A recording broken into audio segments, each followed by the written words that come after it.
Maths are boring. You have got the wrong numbers, said Edward Tufte, the professor emeritus at Yale University. A very, very, very good morning, everyone. And I can just imagine your response just echoing through my ears. Good morning. So how are you feeling, everybody, right now? Exactly like how we do on ground, right? So let's have the same vibes. I'm your host, Shikha, welcoming all of you. Ladies and gentlemen, Data Revolution 2. Evolution. It's a big day today. The Economic Times, in its second edition of the DataCon Virtual Summit, begins today with ET TechCon Day. Well, businesses and leaders have changed their business strategies in ways that they likely wouldn't have otherwise explored, right? So according to a McKinsey report, interestingly, and I'm sure a lot of you know about this, it takes an average of 66 days for a behavior, or for that matter, a habit, to really become a habit, become automatic. Well, this could be a good news for business leaders who are watching us, as the volatile conditions are acting as a full stop for businesses as usual, and a launching pad for organizations to become virtual, digital-centric, agile, and they had or have to do it all at light speed. Yes? That feels like some correlation. So, all right, we know that the uncertainty ushered in the year 2020 may stay with us for a bit. But the good news is that with disruption always comes enormous opportunity. Data and analytics leaders that thrive will design and execute a strategy that accelerates change, builds resilience, and optimizes business impact. Dear data custodians, we got to focus on data literacy, digital trust, governance, and data-driven critical thinking all at the same time. And the ET TechCon Day will try its best to help you with new data and data-centric context for each one of you, so that we feel that we are together in this journey. We can course correct, we can learn, we can catapult our respective organizations on the road to recovery and success. And that brings me on to a momentous moment right out here. I'm going to be thanking our very esteemed partners for the day. So let's clap and thank our presenting partner, Dell Technologies, our platinum partners, Tata Communication, Commvault, IBM, Logitech, NetApp, Hitachi Systems, Microclinic, and Hitachi Vantara. Our gold partners being Juniper Networks, Exclusive Networks, Tenable, Zoom, Amazon Internet Services, Automation Anywhere, and Redington. Well, thank you to our associate partners, Cloudera, MoEngage, and Samsung SDS. Well, with that, our supporting association, the Data Security Council of India. Thank you, our media partners, Analytics Insight, and Silicon India. And with that, I am particularly pumped up today to take you through our platform features. Now, that just got redefined in this edition. And why do I say that? I'm sure, needless to say, you're already experiencing that. You are loving the futuristic looking experiential setup that stirs your savvy senses, right? So what's up at the announcement bulletin? All right, so you know you are at the plenary session. However, we have got another track that will shortly start running. Well, if this security track also interests you, it's just a click away from you. If you look at the bottom of your screen, we have made it all easy for all of you there. So please remember to visit the partner booths at the Experience Zone. There is an option of one-to-one meetings, networking, everything experiential, as I tell you. Well, ladies and gentlemen, I would urge you to show us some love and, all that vibrancy on social media with your comments, with your views, with your tweets on social media, using our official hashtag, that's hashtag ETDataCon. And don't forget to explore the social wall, the photo booth, where I guess you can also pose for yourselves, and also check out the signature wall. Now, what's there? You got to just go there and explore. It's not everything that I'm going to disclose right now, but bit by bit. All right, now coming on to the most important aspect of the platform is the feedback tab, right? So like always, the audience is most important to us, yes? So please leave your valuable feedback. We always and always look forward to it, yes? And yes, stand a chance to win the real and the good Amazon gift vouchers up to INR 5,000. That's another thing that I guess I never forget, right? So you got to climb up the leaderboard, increase your scores out there. You can check out the terms and conditions, the various parameters that are there on the platform that will help you up those scores and win those good vouchers, right? So there's a briefcase also, you can see the resources. You can also download your digital certificates. Have a look at the agenda anytime you want to know what's coming up, though I will keep you duly posted on that. Well, you can also take a break, but not right now. And, sometime whenever you feel like later in the day and play the car rush game. All right, I'm yet to explore that. So with that, let's look as to who's our opening keynote speaker, most importantly, the speaker who will reveal through examples, through illustrations, how organizations can lay the foundation of an intelligent, connective tissue to remain agile, to remain resilient. Let's have a look.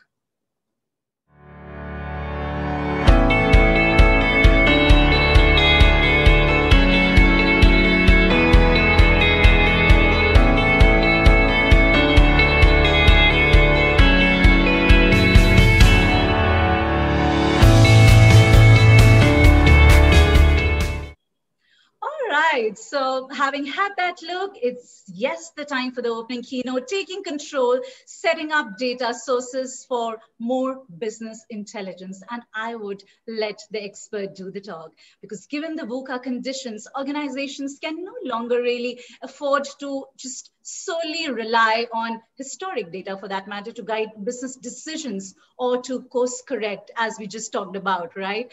So allow me to please warmly welcome Sumit Saraugi, the Managing Director and Senior Partner, Boston Consulting Group, the Global Lead, Tech Services Sector, India Lead, BCG, Gamma. Over to you. Thank you, Shikha. Good morning, everyone. Very happy to be here. It's the start of the day. So I just wanted to start with a few thoughts. And today in the world, we see that the ability to monetize your own data, and not only your data, but data outside of your organization, that is what drives competitive advantage.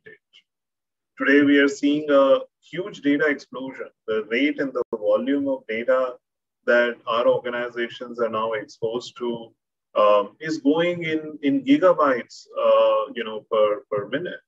The storage volumes is petabytes, right? And there is the sense of pervasive digitalization. We are seeing that increasingly in India as well. COVID-19 has actually, helped accelerate digitalization. And a new kind of consumer is now coming on board. As we look through this, let's come to the center point of what can we use as data sources outside of our own organization's data, right? The diagram on the right just tries to illustrate it in a way that very often we use the data, our own historical data.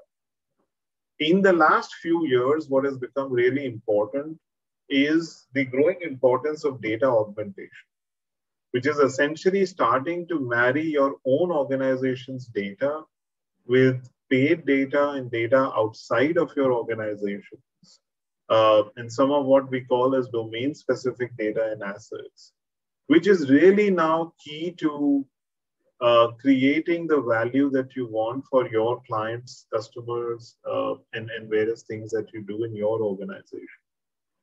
Let me take an example of something that we did at Boston Consulting Group, and we called it the Lighthouse.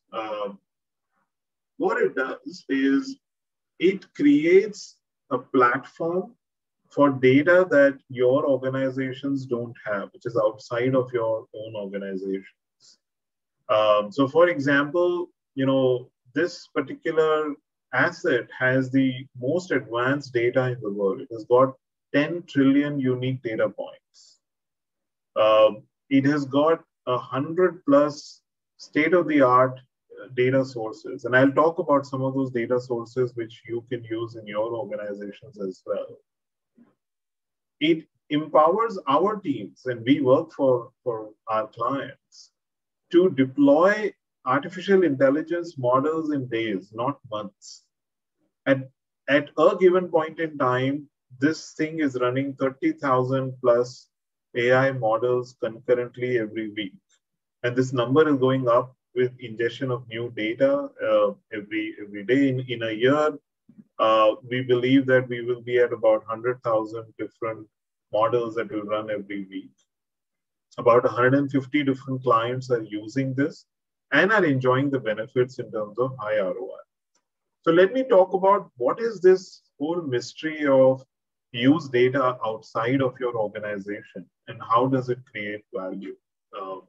So here is an example of new data sources that you can use today in your organizations, which are outside of your own historical data.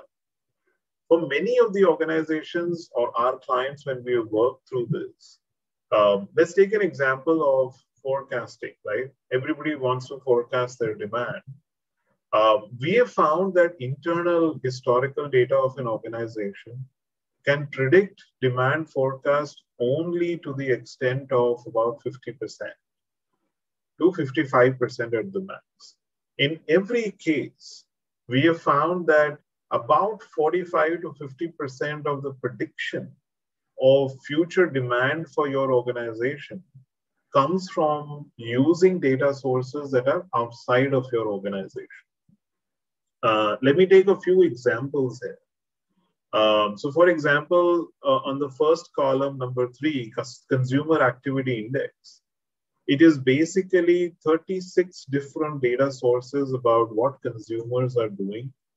For example, which restaurants are they going to, what are they buying out there on the internet, etc. You have credit card spending data. There is, web searches and visits. What is it that people are searching for on the web, and where are they, which websites are they visiting? Social listening is an important thing. In this particular source, we have got about 70 different social sites, and we can, look at brand perception on a real-time basis. One thing to note here is that many organizations feel that, they use, for example, social listening tools, and they feel that, hey, we've sort of ingested the social data into our fabric.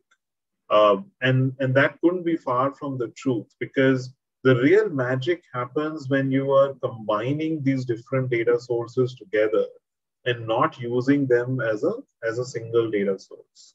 Let me take another example, satellite. Now, today we've got satellite data on either maritime activity, construction activity. We've got GDP data. We've got Panorama, for example, that's in the second column.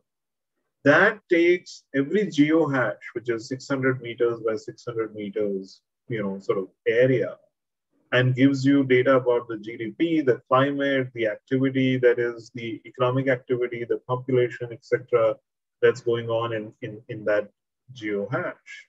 Footfall, for example, on the mobility column is tracking, I think more than 200 million as of now, and increasing day by day, mobile phones, and tracking them as to which particular establishments are getting those footfalls.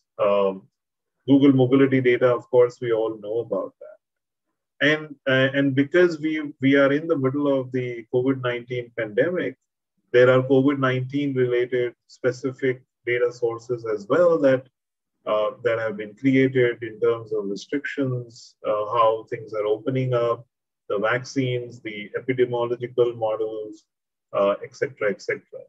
The idea being that if you combine all of these data sources, in addition to what you have in your organizations already, you will be able to do a lot more for your organizations. From our experience, we have found that these are the use cases where these kind of scalable AI models that use both your organization's own data as well as data from outside are very useful. Demand forecasting, I already spoke about, but there are many of these use cases. Won't go into the details, but they straddle strategy, operations, commercial, as well as any corporate related, sort of decisions that you would like to make in your organizations.